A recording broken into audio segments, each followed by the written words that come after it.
Mi invitado de hoy es el doctor Gustavo Pineiro, de profesión psicólogo y pastor evangélico. Hola, Gustavo. ¿Cómo estás, Marcos? Bueno, para mí es un privilegio que me hayas invitado a tu canal. Igualmente, Gustavo, gracias. Gustavo, uno de los motivos por que te invité era porque vos eres uruguayo y me gustaría mucho entender un poco desde ese lado cómo es la diferencia entre un uruguayo y un paraguayo. Hay muchos que vienen aquí. ¿Dónde se diferencian los dos países? Bueno, las diferencias es porque Uruguay está muy en el Río de la Plata, muy cerca de Argentina, tuvo una inmigración parecida, aunque Uruguay tuvo una influencia francesa muy marcada, tanto que de hecho es un país que no tiene religión oficial. Y se enseña mucho en la escuela el hecho de que Dios, bueno, no tiene mucho que participar en la educación. Y también tuvo una influencia del socialismo, el comunismo, desde por lo menos de que yo era pequeño hasta hoy, inclusive. Entonces, Francia, digamos, imprimió mucho en Uruguay lo que es la cultura, hasta el idioma, se enseñaba francés en vez de enseñar Ah, sí. inglés. Sí, sí, sí.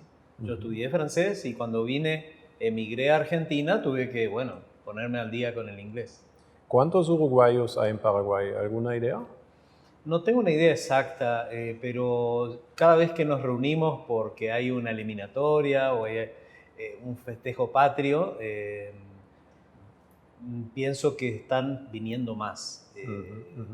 Hay muchos que he visto que han venido a comprar propiedades, propiedades agrarias, con la idea de expandir su negocio, que ya lo tienen en Uruguay o que lo están comenzando en Paraguay. Me parece muy buena idea. ¿Cómo fue tu historia? ¿Cómo terminaste en Paraguay? ¿Cómo vine hasta acá? Bueno, realmente, como te comenté, yo primero emigré a Argentina, allá estudié también y mi familia toda se fue a Argentina. Y de Argentina solíamos ir de vacaciones a Uruguay, por supuesto. Después, desde Argentina vine a Paraguay para ejercer mi profesión inicial que tenía que ver con la atención en los hospitales, la parte espiritual, lo que se llama capellanía. ¿Eso era como teólogo o como psicólogo? Más como teólogo, Ajá. pero también tiene un fondo social, un fondo de hacer el bien al paciente, que se sienta bien ante una circunstancia adversa como es estar internado en un hospital.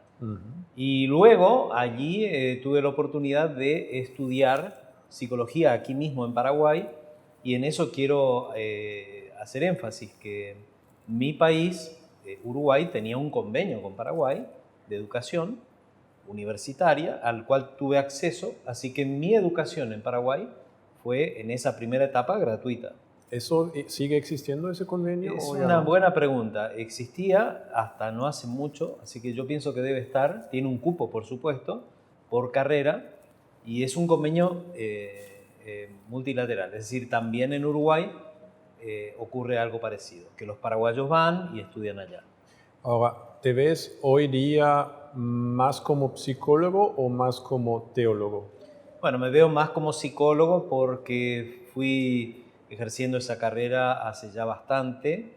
Llevo 36 años en Paraguay, voy para 37 y hasta me siento muy paraguayo, aunque mi idioma no lo pude corregir del todo para parecerme totalmente al Paraguay. Pero como siempre estuve trabajando en los medios, en radios y un poco en televisión, entonces intentamos tener un idioma medio, se llama, un idioma neutro, para no chocar tanto por la pronunciación de la Y, los caballos y las orillas, entonces ahora son caballos y son orillas, ¿no? Pero sí me siento más como psicólogo, he ejercido aquí en Paraguay, primero en hospitales y ahora ya con mi propio consultorio. Y en términos generales, ya que conoces muy profundo todo eso en Paraguay, ¿hay diferencias en temas psicológicos o patologías psicológicas en Paraguay en comparando con otros países o es básicamente lo mismo? Inicialmente yo puedo decir que cuando llegué al Paraguay todavía estaba un estilo de gobierno totalitario, luego vino la democracia, algo que pasó también en Argentina y pasó en Uruguay. Eso también dio apertura a la educación, a otras fuentes externas que antes como que estaban un poco censuradas. Sin embargo, siempre vi al paraguayo una persona más sencilla, más afable, fácil de socializar, de conversar, a diferencia de países ya como Uruguay o Argentina, especialmente Buenos Aires, capitales que son un poco más frías, más europeas. Aquí yo vi que era más sencilla la vida comparativamente con esos otros países. E incluso yo puedo decir que no solamente me pasó a mí, sino a muchos otros que han logrado progresar en Paraguay que no lo hubieran hecho de esa manera en su país. Y las personas en los últimos 35 años, ¿cómo experiencias eso? ¿Hoy hay más problemas psicológicos que antes? ¿Hay diferentes problemas? ¿Cómo es? Sí, pienso que también la psicología ha avanzado porque es una ciencia bastante nueva, prácticamente desde 1950 es que se va desarrollando, así que podríamos decir que hoy por ahí le ponemos nombres a cosas que ya existían, pero noto que el aumento del estrés, por ejemplo, en una capital como Asunción, puede ser significativo en la aparición de algunas cosas que antes no tenían, digamos, porque el paraguayo antes iba a su trabajo, volvía, sacaba su silla y se ponía a tomar tereré con los vecinos. Hoy puede haber un poquito de inseguridad, como pasa en otras capitales, aunque no tanto como en Buenos Aires o Montevideo. Y también puede haber la necesidad de trabajar más porque hay otras necesidades que antes no existían, como mismo tener que pagar el insumo del celular o comprar un aparato. Ahora tengo cable, antes no tenía, antes ponía una antena nomás y sintonizaba un canal de aire, ahora tengo que pagar el cable, tengo que mandar a mi hijo a un colegio privado, cosa que antes iba a la escuelita del barrio. Entonces todo ese aumento en el costo de vida aumentó también la velocidad con la que el paraguayo se mueve. Antes dormía la siesta, hoy ya no duerme. Hoy trasnocha más, antes no lo hacía. Eso dio a esta ciudad, especialmente a Asunción, y capitales como Encarnación o Ciudad del Este, un movimiento mayor. Incluso una noche que antes no había. Entonces hoy vemos muchísimas programaciones prácticamente para toda la semana. ¿Y eso qué implica? O sea, ¿con eso aumenta el consumo de alcohol, el nivel de estrés? Sí, el nivel de estrés hace que las personas busquen alternativas que les relajen un poco. Ahí aparece, claro, el consumo del alcohol. Además, tenemos que considerar que Paraguay es un país tórrido, cálido, y entonces la cerveza suele ser la bebida más utilizada. Puede dar lugar entonces a desajustes, ¿no? Sin hablar del alcoholismo en sí, puede ser que la persona se desajuste y provoque alguna problemática a nivel compañeros de trabajo o incluso en su casa. Entonces, ¿qué es lo que más tratamos en el consultorio? Son justamente los conflictos familiares o interpersonales que pueden surgir en el lugar de trabajo. Me parece que sí, que ha aumentado el nivel de consultas en ese sentido. Y por otro lado, la frustración de algunas personas por no conseguir lo que querían conseguir les llevan a veces a la depresión, que también se puede tratar y lograr superarla. ¿Y todo eso lo que mencionas es como un fenómeno mundial o es algo aquí particularmente? No, yo pienso que no solamente se ha dado en Asunción, ha aumentado en Buenos Aires, en Montevideo, en capitales obviamente mucho más. Lo comparamos con Europa también, ha habido un aumento, de Estados Unidos, varias capitales también, y el COVID-19 ha hecho un aumento significativo también. En diferentes... En diferentes patologías, especialmente lo que es depresión, el manejo de la ansiedad, la aparición o potenciación de algunas adicciones, como adicción a la comida o adicción a la bebida alcohólica o incluso al tabaco, ha aumentado. ¿Cómo es eso viniendo de afuera? O sea, no sé cómo es en Uruguay, pero acá muchas veces como europeo, un europeo viene y siempre es un sí como respuesta que uno recibe, como el no es algo que no existe y uno se decepciona o se sorprende cuando una persona confirma algo, promete algo, dice sí y después incumple, pero ni de repente se siente mal, simplemente no hace. Eso es Y quizás algo... ni te avise. Sí, Sí. ¿eso en Uruguay también es así o es no tanto? No, no es tan así, porque como te dije, en Uruguay hay más una formación europea, ¿no? Entonces, la persona es más franca también y va a poder enfrentarte y decirte no lo voy a hacer. Sí. Aquí me parece lo que hay es un poco de timidez y prefieren no decirte nada, incluso a veces puede quedarse callado. Pensás vos que te entendió y que por ahí no te entendió o no lo va a hacer, pero no te dice que no lo va a hacer. Y eso es ¿qué es psicológicamente hablando? ¿Una falta de educación? ¿Una falta de valores? ¿De dónde nace eso? De eso de llegar muy tarde, confirmar cosas, no hacer. Bueno, yo he observado esto en los países cálidos, que como México también, en ciertas poblaciones se da ese relajamiento así del horario, de bueno, vamos a hacerlo más o menos, no tiene por qué ser tan perfecto. Entonces eso lo hemos observado, no solamente en Paraguay. También lo vemos en el norte argentino, que hay esa temperatura también, son muy cálidos, y también hay un cierto relajamiento. Ahora, en Paraguay se da una complicación, si queremos llamarla así, que es que hay un idioma que utiliza la población, que es el guaraní, Sí. y entonces a veces uno con el español le dice algo a la persona y puede ser que lo haya entendido plenamente o puede que no lo comprendió del todo, o a veces nuestra forma de hablar, especialmente los que venimos del Río de la Plata, somos muy enfáticos, usamos un tono quizás más fuerte, y puede ser que la persona no te conteste, pero después no lo haga o piense diferente a lo que le estabas diciendo. Por eso que pienso que se corrige esto muy fácil, preguntándole a la persona si entendió o que te repita lo que le dijiste. Suponte, le decís, nos vamos a ver a las 4 de la tarde, ¿qué te parece? Y te dice sí. Bueno, a ver, repetime, ¿qué entendiste vos por lo que te dije? Y no, que nos vamos a ver a las 4 de la tarde en tu estudio. Muy bien, entonces ahí ya se entendió, ¿sí? Pero a veces uno habla muy rápido. El uruguayo habla más rápido, el argentino también, de la capital. Hay europeos que hablan también más rápido y de pronto puede haber una dificultad ahí en el idioma, ¿sí? Ahora, porque yo lo he visto, paraguayos hablando entre sí en guaraní muy rápido y entendiéndose perfectamente, y entonces con el español o con cualquier otro idioma podría haber ahí un poquito de dificultad. Pero te vuelvo a decir, repitiendo, preguntando, anotando, bueno, todo eso se corrige. Y esa costumbre de reconfirmar algo confirmado, ¿qué raíz psicológico hay detrás de eso?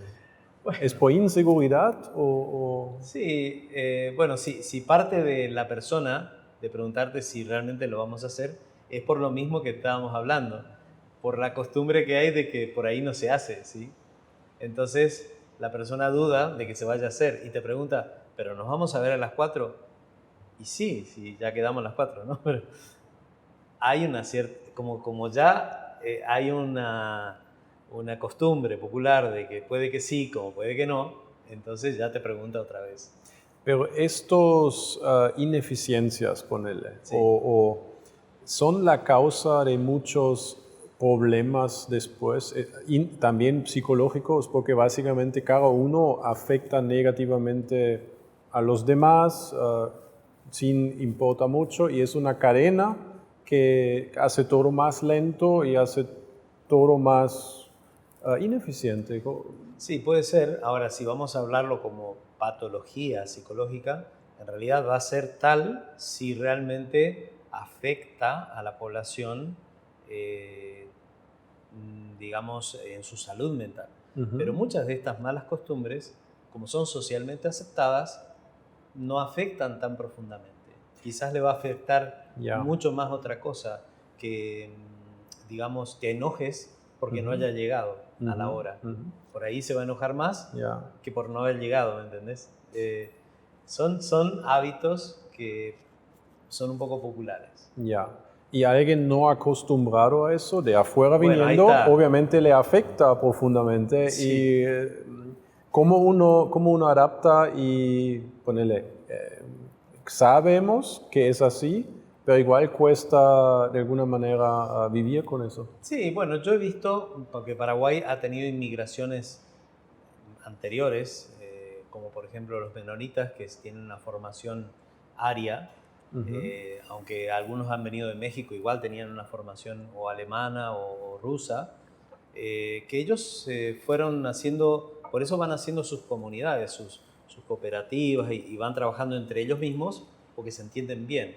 Aún así han afectado al Paraguay positivamente porque el trabajo que han hecho, todo ese avance que ellos lograron, lo fueron compartiendo con el país. También sucedió con los japoneses que vinieron a Paraguay y tuvieron sus colonias. Y también puede pasar con los uruguayos, con los argentinos o los europeos que ahora están inmigrando al Paraguay. Entonces yo veo eso como algo positivo, que va a haber un mejoramiento en la comunicación, en las costumbres, en que la hora sea la hora. Entonces, al contrario, yo pienso que el europeo no tendría por qué, digamos, aterrizar en la cultura local y confundirse dentro de la cultura local, sino también hacer su aporte de esa precisión, ¿por qué no?, de los horarios, de la agenda, de la organización, que ha llevado a estas poblaciones europeas o extranjeras al avance que han tenido. Y que ojalá también Paraguay pueda tener ese mismo avance. Cuando hablamos de un tren en Europa que sale a las 9 y a las 9 está saliendo. Y ojalá que aquí también podamos tener ese mismo tren, esa misma precisión, porque obviamente, como decías, va a dar como resultado un mejoramiento para todos, porque si decimos que es a las 10 y a las 10 comenzó, nos vamos a ir acostumbrando. Yo pienso que va a suceder, ¿sabes por qué? Porque el mismo paraguayo que emigra a Europa o emigra a Estados Unidos, lo hace. Entonces, ¿por qué no lo va a hacer acá? Entonces, yo pienso que sí, va a haber esa adaptación, como la estoy viendo, de 35 años para acá, como el Paraguay y las capitales fueron avanzando en costumbres que eran de otros países, costumbres buenas, digo. También, lamentablemente, adoptaron cuestiones que no son tan saludables, como el trasnochar o el tomar bebidas alcohólicas en exceso. Pero una persona que, por ejemplo, qué sé yo, roba o miente o hace cosas así, muchas veces hay poca consecuencia, ¿no? Aquí, o sea, pierde eventualmente su trabajo y hasta ahí, pero no hay mucha consecuencia o mucha acción penal después. Igual tiene en su conciencia, ¿le trabaja psicológicamente eso o no está consciente de que hizo algo mal? Bueno, no podemos generalizar porque obviamente que hay Sí. paraguayos y la mayoría son honestos y buenos trabajadores, pero aquellos que tienen la mala costumbre que pudieron haber contraído en la casa cuando eran niños, entonces después cuando son adultos lo siguen haciendo. Te referiste a, por ejemplo, el robo, quedarse con algo que no es de él. Vamos a poner una persona que trabaja en una oficina o en una casa y que se queda con algo del propietario, ¿no? Entonces, es socialmente aceptado. Se va a sentir mal por haberlo hecho. Pienso que en algún lugar de la conciencia sí, ¿verdad? Pero como que puede ser también que esté aquello de que él tiene y yo no tengo, entonces yo puedo quedarme con lo que él tiene. Pero esto también lo hemos visto en delincuentes en capitales como Buenos Aires y Montevideo, donde vos le preguntás al que hizo el crimen o el robo por qué lo hizo y te dice, bueno, porque él tiene y yo no tengo y por qué, y ahí está, ¿no?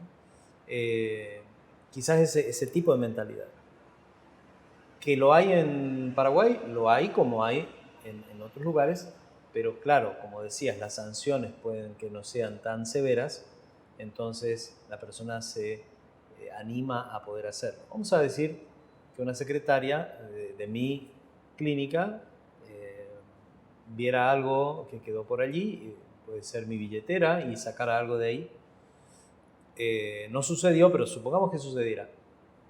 Claro, ¿qué consecuencia va a tener? Yo no la voy a llevar a la comisaría para... probablemente lo que voy a es tomar mejores medidas de seguridad y a tener una conversación como diciendo que podría haber sucedido algo así. Pero a lo que te estás refiriendo es a principios que en otros países se elaboran desde que la persona está en la cuna y que ya viene de generación en generación. Entonces, aquí en Paraguay teníamos una sociedad que era muy sencilla, se manejaba con pocos recursos, las personas se conformaban con muy poco, y ahora que hay toda esta explosión de tener, el problema es que no hubo el acompañamiento del ser. Como dicen los japoneses, primero tiene que estar el bien ser, para luego tener el bien hacer y el bien tener. Pero si vos le das el bien tener y todavía no tiene el ser, entonces probablemente va a querer tener a como dé lugar. Ahí puede venir entonces esa posibilidad de delito menor. Porque acá tenemos que considerar que si vamos a comparar Paraguay con capitales como Montevideo o Buenos Aires, el índice de delito es menor que en esas capitales. Es menor. Es menor que incluso que San Pablo, obviamente. Porque hay menos gente, pero también porque el ser humano todavía no está tan violento y tan estropeado como en algunas de esas capitales, inclusive por la influencia de la droga. Está avanzando eso, lamentablemente también aquí, pero todavía es menor que en esas capitales, según las observaciones que hacemos, incluso cuando interactuamos con colegas de esas capitales. Porque los diarios básicamente siempre transmiten, ponele crímenes de asaltos aquí, acá, personas que mueren aquí, acá, y uno está viendo eso y piensa el nivel de agresión o la línea roja no está tan, la ética no está tan desarrollada o no. Bueno, lo que pasa es que un medio de comunicación te va a mostrar lo que quiere vender. Y si no tenés un contexto comparativo, vas a pensar que estás igual que en las otras capitales. Pero no es así a nivel de medidas que se toman y que hace la Policía Nacional y que podemos comparar con los demás organismos de seguridad de esos países. Es más, he tenido casos, yo he atendido algunos casos derivados por el juez y son personas que reflexionan, que recapacitan. Me ha tocado trabajar en los dos penales que existen en nuestra ciudad, tanto de varones como de mujeres, y hay una propensión a buscar la mejoría y a tratar de lograr el cambio de vida. Yo también trabajé en el penal principal que había en Montevideo, y digo había porque hoy es un shopping, se llamaba Penal de Punta Carretas, y comparativamente los criminales que había ahí en esa época comparados con los que yo me tocó tratar aquí son diferentes. Las personas que aún están en estos presidios, que pudieron haber cometido un delito, son personas que están muchas veces arrepentidas de lo que hicieron. En cambio, en esos otros lugares yo encontraba gente que no tenía remordimiento por lo que hizo. ¿Aquí? No, en Uruguay, Montevideo. comparativamente con las personas de aquí. Y históricamente Paraguay es un país muy cristiano, ¿no? Al menos debería ser. Las iglesias se llenan de gente, pero igual en el día a día eventualmente uno observa que no es tan reflejado eso en lo que hacen las personas en relación a lo que pertenecen a hacer yendo a la iglesia y, o sea, no cumplen necesariamente los valores que dicen que están cumpliendo. Bueno, nuevamente sin querer generalizar, porque Sí, Hay sí, por claro. supuesto, personas Sí. sumamente honestas. Creo que se da esa religiosidad que lo podemos ver si lo queremos comparar con México, con países así católicos, como es la principal religión de Paraguay, la religión católica, donde la persona va y cumple, pero eso no lo internaliza. O sea, es como que va, cumple un requisito y después no lo vive. Ahora, en otros países las religiones son también de origen cristiano, pero que tienen como un proceso de la casa también, mayor. Eso haría la diferencia. De educación de los padres. De claro, Ok. donde el padre en la casa también ora, también le pide a Dios su ayuda, le explica al hijo que tiene que dar cuentas ante Dios también, y no es solamente si voy a la iglesia o no voy, o si voy a una peregrinación o no voy. Entonces ahí también podría haber alguna diferencia. De todas formas, pienso que esos valores se van perdiendo con más facilidad, inclusive puede pasar en un país más sencillo como este que en otros más complejos. ¿Se pierde en un país más Y sencillo? sí, porque viene una nueva doctrina externa y la persona, si no tiene una formación académica, estructural, educativa y familiar adecuada, le van a convencer con mucha facilidad y puede llegar a creer algo que no es así. Lo hemos visto, vuelvo otra vez al caso del COVID-19, cómo había personas que por mirar una red social creían todo lo que se decía ahí, cuando en realidad había que todavía hacer un proceso de investigación, de pruebas, de análisis que no habíamos hecho. Y ahí estamos vos y yo hoy sin barbijo hablando, porque no es el elemento fundamental para mantener, digamos, la salud, sino que es mi sistema inmune. Ese es el punto que había que haber trabajado mucho y que se trabajó muy poco. Y así como pasó con eso, puede pasar con una doctrina política, con una imposición de un servicio. Vamos a poner que haya un servicio de una telefónica que quiere imponer un aparato X. Y si hace una buena propaganda, un buen marketing, te puedo asegurar que aún las personas que no tienen recursos van a tratar de tener ese aparato. Por eso te hablaba mucho del tener por sobre el ser, que hubiera sido mejor que tengamos ser para tener. Entonces vas a notar que en Japón, un japonés que tiene un buen sueldo y demás, no tiene un Mercedes-Benz último modelo. Tiene un auto sencillo de una marca probablemente japonesa, que lo lleve y lo traiga. No está tanto en el tener, sino en el ser, hacer, entonces tener. Ahora, vos mencionaste las redes sociales y viviste un poco esa época de introducción ya como psicólogo.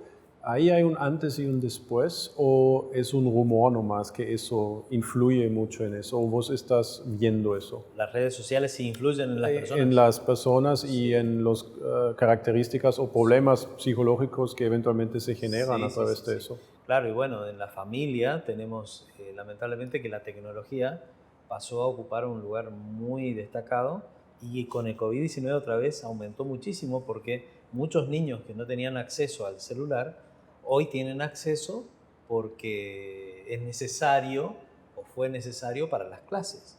¿Y ahora cómo se lo sacamos? Ya se lo dimos. Ahora, en relación a la pareja inclusive, los problemas que hubo con esta paranoia de que lo tengo que perseguir y tengo que preguntarle dónde está y qué hizo y qué no hizo, sin necesidad, ¿no? Entonces me meto en la vida del otro, investigo, entonces la tecnología en vez de facilitarme la vida puede ser que me la esté complicando. Esos son, lo que mencionaste, son cosas que ves frecuentemente en tu consultorio. Claro, de 10 parejas, 9 tienen problemas por el celular. Porque alguien quitó una foto del otro o observó, controló, hizo cosas. Sí. O hubo una conversación que no quedó muy clara. A veces no es nada contundente. Sacando del contexto. Así mismo. Y entonces ahí empieza todo un problema que puede ser que la persona se sienta muy mal porque hubo una violación de su privacidad y puede que incluso hasta termine el relacionamiento por esta desconfianza mutua. Claro, claro, afecta a los dos. Sí. Sí.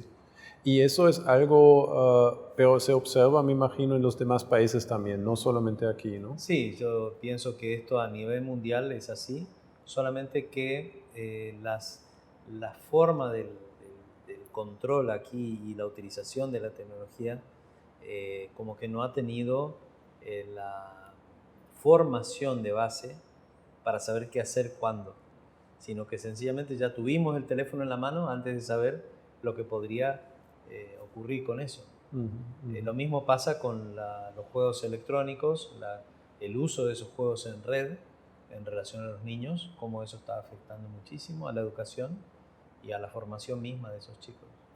¿Y hay una cierta sensibilidad a una adicción en todas esas cosas? Sí, yo pienso que la adicción ya existe y la clave estaría en si puedo desconectar o no, si yo soy capaz de dejar de usar o no.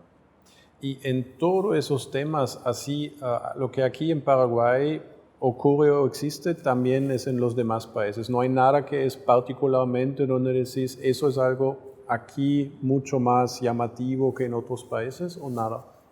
Bueno, lo único que yo destaqué es que no hemos tenido la formación como padres para saber hacer frente a la tecnología y las alternativas y cómo no caer en dar este aparato o esta tecnología a un niño con la idea de que se entretenga y después yo no lo pueda separar más de eso.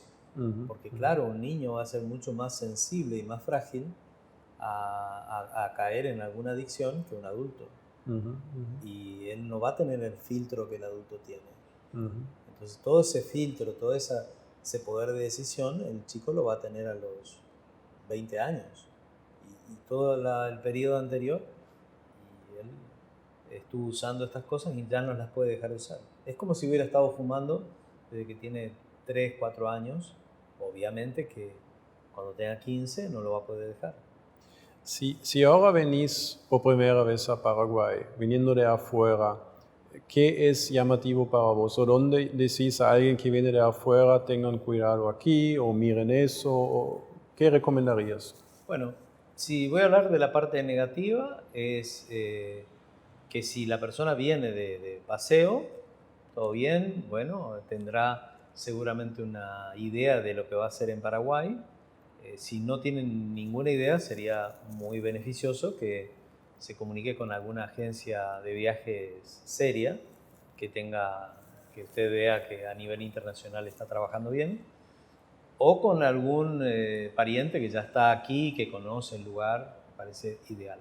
Ahora, si va a venir a hacer alguna inversión, es importante entonces también hacer lo mismo, asesorarse con personas que que ya se les conoce por honestas, considerar de que siempre en todos los países está la idea que voy a venir a hacer la América o el negocio, y hay que tener cuidado porque, como pasa en todos los lugares, tengo que tomar los recaudos legales apropiados, que los hay. Y como decía mi padre, cuando la ofrenda es grande, hasta el ciego desconfía. Entonces, tener cuidado con esas ofertas que son demasiado halagüeñas, habría que primero estudiarlas adecuadamente. Pero hay que considerar, y acá quiero decir la parte positiva, que Paraguay realmente, aún hoy, hay mucho para hacer, hay muchísimas cosas que no se han hecho aquí, que serían de bendición para el Paraguay y de prosperidad para la persona que lo quiera iniciar en este lugar. Así como me pasó a mí. Sí, vos abriste una clínica psicológica hace, ¿cuánto? ¿15 años? Ya 12 años. 12 años. Sí. Y va muy bien. ¿Y es enfocado en familia o sí, en bienestar integral de la persona. Sí. Y con énfasis en la familia. Sí. Y realmente ha sido muy bueno porque era así como para tratarlo integralmente en un solo lugar, algo que no había. Entonces la persona puede consultar con el psicólogo y si hace falta va a también poder consultar con el psiquiatra o hablando del punto de vista integral con el médico cardiólogo o el que estudia alguna otra patología, mismo en el mismo sitio, para que la persona tenga tranquilidad, paz, que pueda sentir que va a mejorar, obviamente que sí. Gracias, Gustavo, por tu tiempo. Es un placer para mí, gracias.